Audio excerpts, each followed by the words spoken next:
From Capital News, Illinois, welcome to a special edition of Capital Cast, Election 26.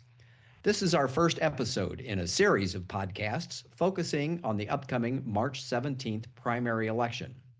These episodes will feature in-depth interviews with candidates seeking major party nominations in contested primaries for statewide office.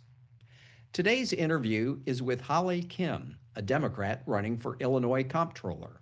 Ms. Kim is currently the Lake County Treasurer. CNI reporters Ben Szalinski and Brenden Moore spoke with Ms. Kim on Thursday, January 22nd. Here now is that interview. Thank you, Lake County Treasurer Holly Kim, for joining us. Just to start, why do you want the job, and why do you have the right experience to do this job? Sure. Thanks, first of all, for having me here. My name is Holly Kim, and I have the honor of serving 2 terms as Lake County Treasurer. I'm someone who's running for Illinois State Comptroller with a background in extreme hardship. Actually, I grew up having a kid in college, and I had to shift gears and work full-time while going to school part-time and juggling a kid, signing up for WIC, Medicaid, the Head Start program. And it took me 8.5 years to crawl across that finish line and get my degree, but I did it. And when it rains, it pours, because about that same time, I had a relative who stole my identity and absolutely trashed my credit to the ground. And so going from that to 23 years later, being the treasurer for 2 terms in Lake County, Illinois, the 3rd largest county, where I'm in charge of billions of dollars with a B, and all the checks go out with my name on it, which means out of 4 people running, I'm already doing the controller job. I'm definitely going to be a fierce protector of people and their money. And I think that's really why I'm the best person for this job. Now, Holly, you're the only one who is not a current state lawmaker running in this race. Do you feel like that puts you at a disadvantage in any way? So I think traditionally people would think that someone, in a countywide race can't run for statewide, but I'd like to believe that anyone, a school board member, library board, anyone could run for statewide if their heart's in the right place and they have the tools to do it. One of the things that we've done is straight out the gate, went to Southern Illinois, and I do a lot of grassroots hoofing it. And so I've met people face to face. We have a lot of support from Democratic county chairs across the state of Illinois. I have over 30 endorsements, and that's almost a third of the whole entire state of Illinois.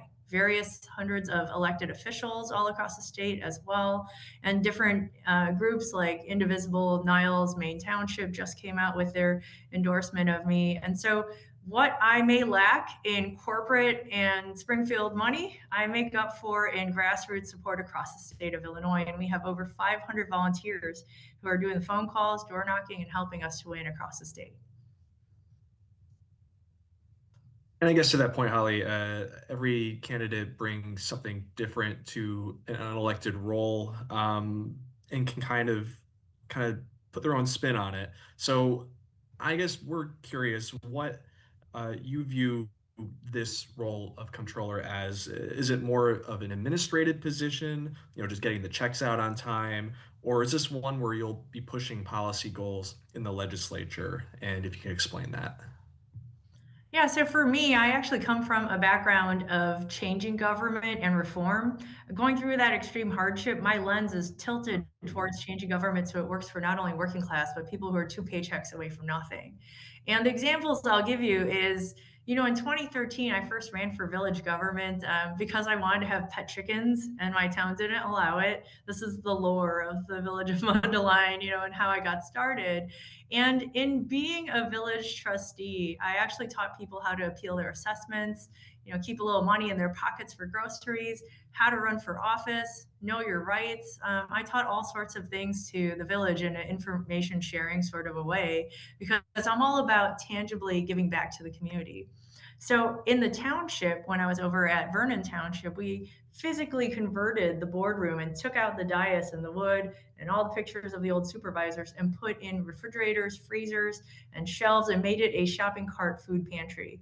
Because I argued that we only have a board meeting 1 hour every month, but people have food needs every day. And the board agreed to do it. And so I'm very proud of that. Again, that's a tangible change people can see, touch, and feel, and it benefits the community.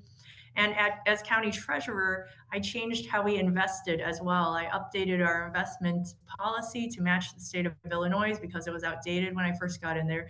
And I brought in all the investment firms and told them, look, I'm not here to play golf with you. And I know, it's usually relationship based, but for me in my generation, I'm someone who hops in a car with a stranger to get a ride from point A to point B, and I'm results oriented. So in that same way, you need to produce as investment firms. And I pitted them against each other like Survivor Island. I stacked them all and said the two lowest producing, I'm going to take your money and give it to the others. Well, I'm very proud to say from the day I got there to where I am now, the investment returns are over 200% from the previous treasurer. And I even found a way to negotiate higher interest on one of our checking accounts where the property taxes go through. And that was like $3.2 billion in property taxes.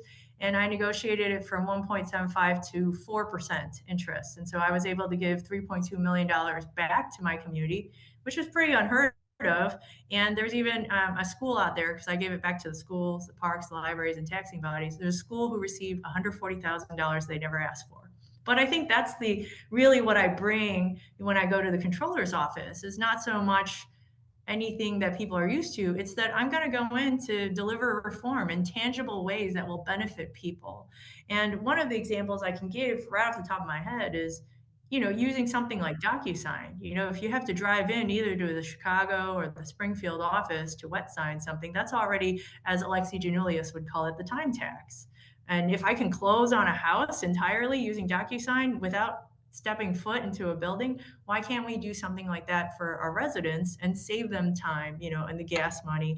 And so I'm looking for tangible ways to change this office to make it better for the people. I do have a three-point plan. I don't know if this is where you want me to elaborate in it or later, but please go ahead. Yeah. So one of my priorities definitely is there's nothing wrong with wanting to do the job. I'm big on process mapping, getting rid of waste and inefficiency, but also beefing up our cybersecurity. This is the office where, millions of checks come out of this office, but the number one scam is acid washing the to line and putting in a different name, right? And those are flagged even at my office as county treasurer. So you want to make sure that this office that's in charge of billions of dollars is going to be very secure for the money that it's sitting on. Also, software implementation. Like I said, this isn't the sexy part of anything, but it needs to be done. And I think that is one of my specialties in bringing the office, up to where it should be in 2025. As county treasurer, I digitized work, so my staff was able to work from home 2 days a week, right? Isn't that something I'd love for the staff of the controller's office to enjoy? But also, let's see here. So part two would be, this office is known for its prevailing wage department. In fact, it is a thought leader across the nation. And so we need to make sure with all these data centers and solar farms that are popping up that we remain proactive in controlling our hand on that spigot to turn it off when state projects do not pay the legal prevailing wage. And currently, I think they're understaffed. Going around in person around the whole state, I've noticed that all unions have regions, but we only have about like 2 people working in this department in the controller's office. So I'd really like to beef that up to have regions. Thirdly, I think now is a great time for someone who is a privacy rights advocate to be in this office. When I was a village trustee and they wanted to roll out license plate readers, I made them follow all the rules of the ACLU at my village. And so here you have the controller's office that has over 100,000, pensioners data. You have 60,000 staff of the state of Illinois data in there. And anytime you or I ever filed our taxes and received a tax refund, all of our privacy data is in there. And right now, with all the federal mega overreach that's happening, you see even Kwame Raoul is suing the federal government because they're going after license plate information or personal data regarding people who are crossing state lines or for ICE. And so now more than ever, we need someone who's going to stand up to the federal government. So to put it pretty simply, the comptroller in the Constitution at a bare bones level is the job is to pay the bills. But you sound like you're someone who kind of envisions the role of that office in reforming state government a little bit more than just paying the bills. I definitely have a reputation and receipts in different forms of government of tangibly changing it to be better for the people. And I think that is my mission, in government. And I think that's something people want nowadays. Yeah, and you or any of the other candidates for this office are going to be succeeding somebody who's been in that role for a decade, Susana Mendoza. What's your assessment of her performance in that job? And what, if anything, will you do differently? So I've been blessed that Susanna Mendoza herself has been my work mentor the last 7 years. And I first got to see her on the scene when I didn't know her as this, scrappy lady who's punching up at the 6 foot, Bruce Rauner.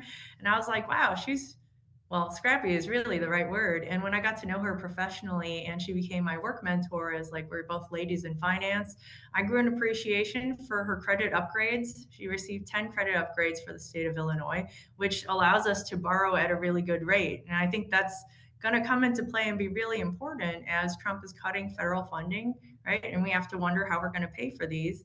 If there's any loans that the state of Illinois wants to or bonds that they want to float, this is where the interest, comes in handy, having good credit ratings. I think there's still more that this office can do. Again, protecting our prevailing wage department is kind of going to be very important with that boom that's happening right now in data centers. And it's not just one at a time. They're just kind of all happening at the same time. And I think we see that in all of our village meetings. I do think that one of the benefits I come with is that I have experience at the village, the township, and the county level. I've been able to see, how this office interacts, the controller's office interacts with various forms of different government and have that lens of understanding. But as a human being, when I was using the Medicaid program, that was called All Kids back then, and I would come with my All Kids card to take my kids to pediatricians. I got to experience firsthand how when pediatricians stop taking the program, you have to go further and further away. And right after I graduated college, I did have a stint working at a doctor's office that did take Illinois Medicaid, and I got to do the billing myself. And I noticed that at some point when the appropriation bucket is empty, how the cash flow stops as well. So then, it was like a complete circle in my brain of, oh, no wonder then that pediatric dentist, stopped taking it and you had to go 40 miles out to another town. And I got to see firsthand how it affects people when the state controller's office does not reimburse timely. And so that's why I think it's very important that someone who's experienced is in this role. Now, there's been this kind of perennial question around the office of if it should merge with the treasurer's office. What's your opinion on that? So I actually Googled a lot to read a lot about it and think about it copious hours. We could probably have a fireside chat and a whole nother show podcast just on that one. But my understanding is it was a merged office in the past. And in the 1960s, someone was in there who embezzled and did fraud. Hence, it was separated, right? And there's a lot of good people who are still alive now who lived during that time, and they're not going to want to see a merged office. My question usually to the people is I hear you in what you're trying to say about efficiency, but what it comes to is public trust. And I don't think we've reached a point yet where people have come on an answer of what would be a check and a balance enough for that office to merge and not be in that situation ever again. So for right now, the solution is separating it so a different person is a check and a balance. And I'm very independently minded. I'm not funded by the special interests, by corporate PACs. I'm funded by the people. I have almost 1,000 donations averaging $200 or less, and I'm very proud of that. I think what this office needs is an independently minded fiscal watchdog to carry that baton forward that Susanna Mendoza is graciously passing on. You may have already touched upon some of these, but obviously the controller's office has oversight duties beyond budgeting, including investigating fraud in local government to regulating cemeteries. What is one of those maybe under the radar responsibilities that you would prioritize and why? I love that about this office, by the way. As I've been campaigning around the state of Illinois, we go and pull over to get B-roll at various cemeteries everywhere because people are not aware that this office does regulate cemeteries, crematoriums as well. And so I think, one of the benefits I come with is that I can live stream. I go on podcasts and make explanation videos. And this is a data heavy office where people don't realize a lot of what it does or all the data that it has. It's interesting because there are other people who are running for this office that want to put this or that or blah, blah, blah on the website. There's a ton of info on the website. The problem is government doesn't have really good short explanation videos that are snacks. And that's where we all are right now. And I think having more snack videos of information of what's in the controller's office will help people to, number one, trust government and understand through transparency, right? In those explanation videos. We just don't have those, and I'd love to make them. And as you say, people don't know that this office regulates cemeteries and crematoriums, but also that it works on audits for local municipalities. And I want to touch on that for a sec, as someone who not only came from a municipality, but also a township. 43% of the taxing bodies are not compliant with the audits that this office needs. And I had a great conversation with TOI, which is the Township Officials of Illinois, and IML, both of which I used to be a member of, to try and figure out, because I'm one of these people who are not about putting band-aids on symptoms. I need for us to tackle the disease. And so we're looking at the verbiage of what we need to change in the state, in like what their requirements of audits are, so that maybe comprehensively they could just do one audit that would apply for, you know, all of them. And so I think that would save a lot of money to municipalities, right? Thereby hopefully reducing taxes for the people. And that's the thing, is I'm very solutions oriented. So Illinois' rainy day fund currently has about $2.4 billion in it, which only covers about 2 weeks of operating expenses for the state. A lot of fiscal experts recommend a lot more closer to a month, I believe. I guess, how much should the state be setting aside for reserves, and, what priority should that have in future budgeting decisions?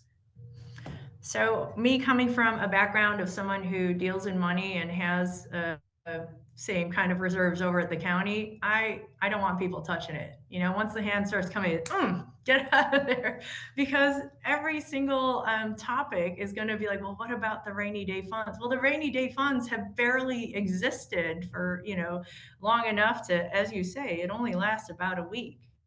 So what are they going to do? Rate it and then crash our, credit ratings so that when we borrow, we have higher interest, and that doesn't work for taxpayers, right? So I would definitely be against people rating the rainy day funds in the state that it's in. It doesn't have enough in it for, us to rate it. But that, secondly, again, I'm more about solutions and curing the disease than going after symptoms.